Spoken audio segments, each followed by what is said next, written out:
there was another time when we were going over to Calistoga. Well, we weren't going to Calistoga. My grandparents lived in a log cabin this side of Calistoga, in a lovely wooded place. And it was truly a log cabin. It was a great big living room and with a fireplace. And I remember the living room and kitchen, and there were some sleeping quarters because it was a big family. But I don't remember just what the rest of it looked like, because when we went over there, we were always put on a folding bed with a straw mattress in the living room, and then we could lie there and listen to the tales the boys told. My mother had lots of brothers, and they all hunted coons, all had big hound coon dogs. And we were going over there. And at that time, sometimes we'd get up at 2 o'clock on a Sunday morning, and Dad would make a bed in the back of the spring wagon for us children, and drive over to Grandma's and then come back late that night.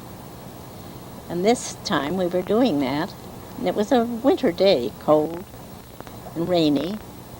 And we got up to Porter Creek, which is somewhere near that Marine Cook's, the steward's school now. It's closed now. Dad rounded a turn, and there was a great tree across the road, this little narrow road.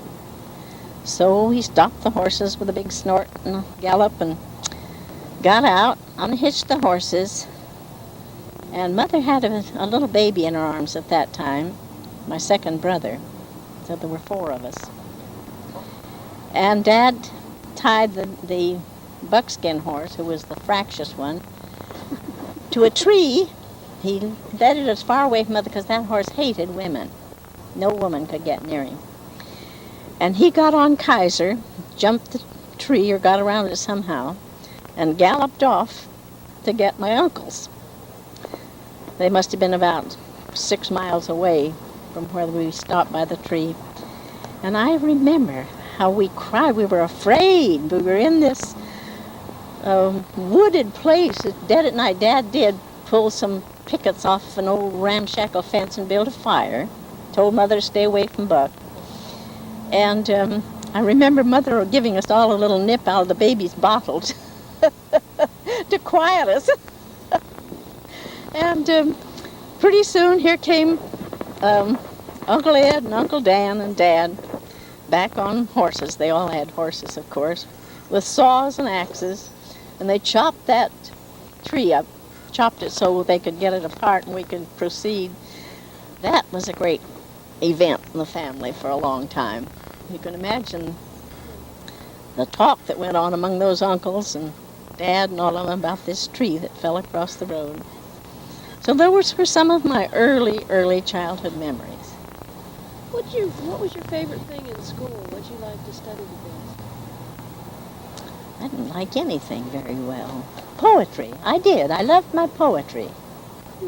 And I have a book upstairs that I made of a collection of poetry and songs and things, and I still put things in it.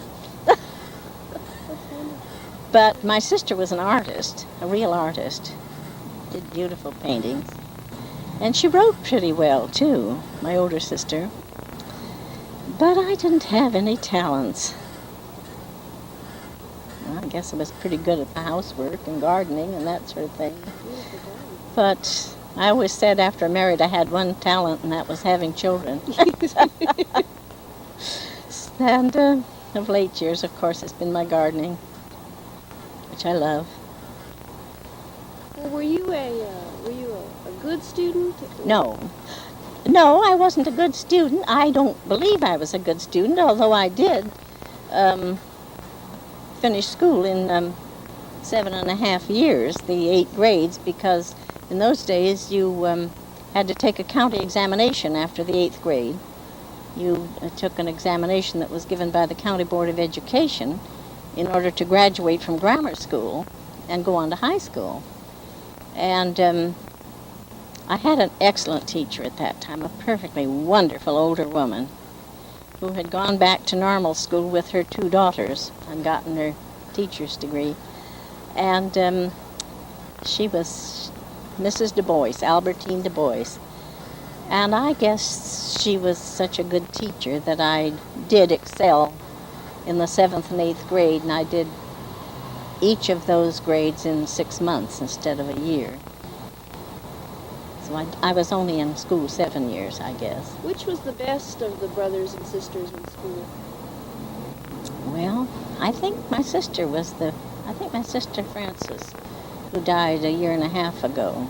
I think she was the brain. She was the artist? Mm-hmm.